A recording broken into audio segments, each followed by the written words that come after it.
Alright, Bitcoin, blockchain, Dogecoin, Ethereum, NFTs, everyone is talking about cryptocurrencies right now. But good lord, what does all of it mean? So, welcome to the one video that will take you from crypto noob to crypto genius. I'm going to tell you what it is, why it keeps becoming more important, what I've actually invested in myself, and the dark side of it. Okay, so when society was in its early stages, there was no such thing as money. We'll call this stage one. The only way to buy something off someone was to go up to them and be like, oh, I really like your horse. I'll trade you my cat for it. Sorry, Milo. I'd never trade you. But the issue with a system like that is that even though you might be perfectly happy to give up your horse, you just might not want a cat. So that trade will never happen. But that's where currency came in. Stage 2, coins, which, because they were made of precious materials like gold and silver, everyone just accepted that they were worth something. You've heard of the British pound, right? Well, the reason they're called pounds is because £1 literally just used to be £1 of silver. And so all of a sudden in a trade, it doesn't matter if you don't want my cat. As long as I have coins, we can still trade for your horse. Even if you have no use at all for the silver, because it's a precious material, you have that reassurance that you can take that coin, give it to someone else, and trade for something that you do want. Convenient, right? But then this evolved to stage 3. As banks became established and governments had control, we realized that as long as there was trust in the system, we could move away from needing to carry blocks of precious metal towards something even more convenient. Paper money. It does the same thing, but now the money doesn't have value because it's made of pure silver, it just has value because the government says it has value. Like this £10 note here in the UK, the note itself is just made of, well, it's actually made of plastic. They changed it recently because it's more durable. But if you look closer, you can see that all this actually is the Bank of England promising that they will pay the bearer of this note £10. Really, this is just a receipt, a kind of proof that you own a certain amount of money. But as technology has improved even further, we found even more convenient ways of storing and trading our stuff. We're now in what I would call stage 4, where more people than ever are buying things online and using credit cards, and really when you're at that stage, we don't see our money anymore. It's not about coins or notes or cats, it's just entries on a spreadsheet. Like when I buy a music album from Amazon, all that's happening is that my bank adds an entry in my spreadsheet that says Aaron now has $10 less, and then Amazon's bank adds an entry that says they have $10 more. So, the reason I've given you this entire intro is to give you context on where cryptocurrency sits. It's seen by many people as the most convenient era of exchange ever. Stage 5. The way to think about a cryptocurrency is that it's 100% virtual. I know the logo for Bitcoin kind of looks like a physical coin. It really is a Bitcoin now. But with crypto, there is no gold, there is no silver, there is no paper. It really is just the transfer of digital assets. But the core concept is exactly the same.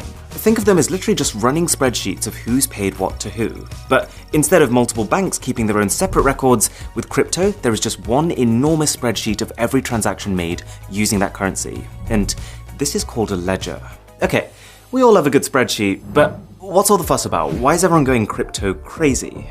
Well, there are some distinct advantages to a currency system like this. One, it's decentralized, which means that while every transaction of a given cryptocurrency is all recorded on the same ledger, there are many, many copies of that ledger, and anyone who is a part of the network has one. You might have heard of cryptocurrency mining, or Bitcoin mining. Well, all that is someone who set up a computer to crunch through transactions on their copy of this ledger or spreadsheet. There are already about 1 million Bitcoin miners around the world, and Bitcoin is just one type of cryptocurrency. The reason they're doing it? Well, if you dedicate your computer's power to mining, say Bitcoin, then you will earn some Bitcoin as compensation. So the result of this is that if I go into a store and spend 5 Bitcoins on something, then instead of just checking with one bank's records, the shop instead checks with every single computer on this network if I have enough. And assuming I do, each computer will give the go-ahead, and then every single one will update their records independently. So because you end up having this many copies of exactly the same ledger, it becomes very easy to tell if anyone's trying anything fishy. Who bought this? Like if I try to hack into someone's computer that's on the network and give myself more money by adjusting figures on their copy of the ledger, it's not going to get through. The system will realize that 99.9% of the copies on the ledger are saying one thing, but one of them is saying something else, so must have been tampered with. There's very clear organization to the system, and I think people believe in it because they see the future as open, traceable transactions, much more so than having like some bits of the record over here and other bits over there. And I know it seems complex at this point, but as we go through this, I think you'll realize that for a lot of people, in a way, it's simpler. There are plenty of areas in the world that have internet access, which is all you'd need for crypto, but don't have access to traditional banks, which require a lot of paperwork and documentation. 2, and I've kind of implied this already, but the main perk of crypto is that you don't need banks anymore. Because everything is stored by the people on this ledger, you can make international payments almost instantly instead of it taking half a day with no spending limits. Plus, you don't need to worry about exchange rates, you don't need to worry about interest rates, and even transaction fees are close to zero. For some cryptocurrencies, that is. But this is where the real fun begins. I'm fun at parties, I promise. The reason that cryptocurrencies are called cryptocurrencies is because they're secured by cryptography. And one example of this, which a lot of the major cryptocurrencies like Bitcoin use, is blockchain. Now, people often get confused by this. Blockchain is not Bitcoin. Blockchain is not a currency itself. Blockchain is just a secure type of ledger. So you know that big spreadsheet that everyone has that's recording transactions? Blockchain is just a way of organizing it, funnily enough, into blocks. So every time I pay for something with Bitcoin, that transaction is recorded as a block. Each block contains transaction data, like who was paid and how much, a hash, which is a unique identifier, and the hash of the previous block in the sequence, or the last transaction that was recorded. And the pivot on which this system rests is that if something in a block is changed, then that block's hash will change. You might be starting to see where this is going. Because each block also contains the data of the previous block, if the hash of the block here changes, then the next block will no longer have a matching hash with it, and so every subsequent block after that one becomes invalid. So if you combine this with what we talked about earlier, this whole idea of a million different users all having their own copy of the blockchain ledger, then if I wanted to fraudulently create a transaction that, say, paid me money, I'd have to not just tamper with a block and every single block after it, but I'd also have to do this on at least 500,000 computers around the world, so that the majority of computers in the system are also consistent with the one I've tampered with. Probably not gonna happen. Whereas just hacking into someone's dollar account and sending myself money, that does happen. And it's sometimes as simple as just literally guessing someone's 6-digit PIN. But there's a massive jump between that and trying to hack into 500,000 uncorrelated computers at once. Okay, so cryptocurrencies have their issues. I'm literally going to get to them in a minute, but hopefully you can see why some people are excited about them. And that brings me on to investments. You've probably heard of people putting money into cryptocurrencies, and all that means is that they're exchanging normal currencies, like dollars, for cryptos, like Bitcoin. They're hoping that those cryptocurrencies become the next big thing, and therefore suddenly shoot up in value, at which point they can then either spend them, or just exchange them back for more dollars than they bought them for. There's actually a term for cryptocurrencies that skyrocket like this, going to the moon, or mooning, but that can mean something very different depending on who you talk to. But the one decision that someone would have to make at this point is, which cryptocurrency? Because we've talked about Bitcoin, but Bitcoin is just one of over 4,000 different cryptos already, and each of them have different properties. For example, Ethereum, which is the second most invested in, can process transactions even faster than Bitcoin. There's one called Cardano, which is considered to be technologically superior. There's one called Litecoin, which has a newer algorithm. And if you are enjoying this video, then a sub to the channel would be delightful. So let me show you what I've done, and disclaimer, this is not in any way at all financial advice. I'm not recommending this, I've literally only put in a small amount of money that I am comfortable losing, and to be honest, the way I'm seeing it is more as an optimistic gamble as opposed to a strategic investment. The only thing that you absolutely should buy is one of these hats. Best purchase I've ever made.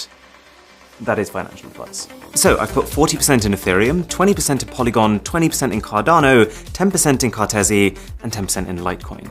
And this portfolio has basically gone up and then down, and then up and then down. And then, honestly, you probably get more consistency from Wish.com. So crypto is in a pretty weird place right now. And this brings me on to its problems. The dark side. One of the main ones is exactly this. The reason I think a lot of people don't take crypto seriously is its volatility. Because these currencies are so new and they're completely digital, unlike, say, the market for gold, no one really knows what they should be worth. And so you find that crypto prices are quite heavily speculative. They're tied to the news cycle. Like when a glowing article comes out about them, prices spiral upwards, but then when Elon Musk posts a tweet that puts them down, they go way down. 2 is the fact that they're not really accepted as a form of payment in well, most places. Like, yes, I can now book holidays with crypto, I can donate to Wikipedia with crypto, but there's been a lot of companies who are pretty back and forth with it. Microsoft, Tesla, even Burger King are examples of companies who said they were going to accept Bitcoin, and then they said they weren't going to accept Bitcoin. 3.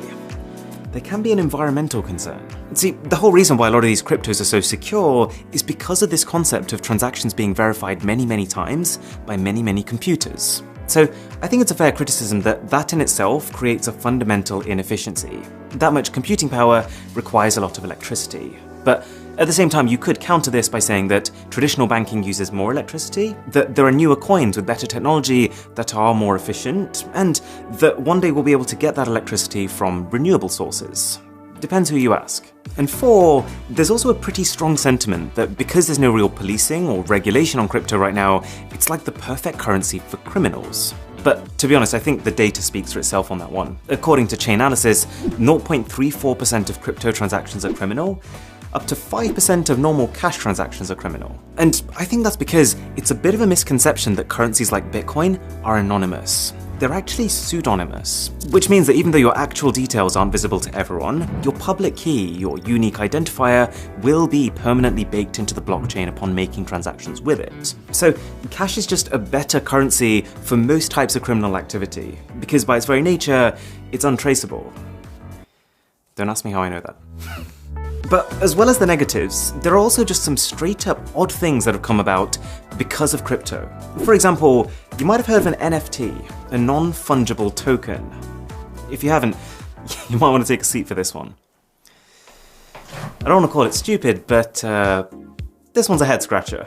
So you know how now you can go into an art gallery and you can pay to own a painting? Well, now thanks to the blockchain, you can pay just to have digital ownership over something. So it doesn't stop anyone from using or sharing that thing, but all it means is that you'd effectively be the owner of the original, and they'd all be sharing copies of it, even if, for most intents and purposes, they look and behave identically. Like, a lot of these NFTs are literally just JPEG images. I think the reason some people find this stupid and kind of funny is that there's a distinct difference between buying an NFT and buying the rights over something. So if you buy the rights over something, that's a very legitimate purchase because you can create merch or sell licenses. With an NFT, you can't. The original owner still has all the reproduction rights over that piece. All it is that you're using the blockchain to prove that you have some ownership over that asset. But clearly, just being able to say that has some value, because an NFT of this Gucci ghost sold for $3,600. The CEO of Twitter, Jack Dorsey, he sold the first tweet he ever made as an NFT for $2.9 million. 5 words! I could do that. Any takers? And this one just blows my mind.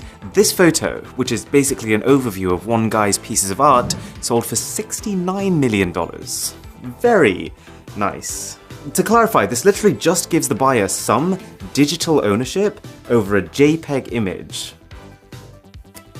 And finally, you might have heard of Dogecoin. Dogecoin is based on the same tech as Litecoin, but it was created as a joke. People started sharing it and putting a bit of money into it because they thought it was funny, but that propelled its value to the point where now we have people who have actually become millionaires just because they bought Dogecoin when it was cheap. It's an interesting world out there. If you did find this useful, then do consider sharing it with a friend or family member who could benefit. I would really appreciate it. And for my best phones of 2021, click here. For an Instagram story that crashes your phone, click here. My name is Aaron, this is Mr. Who's the Boss, and I'll catch you in the next one.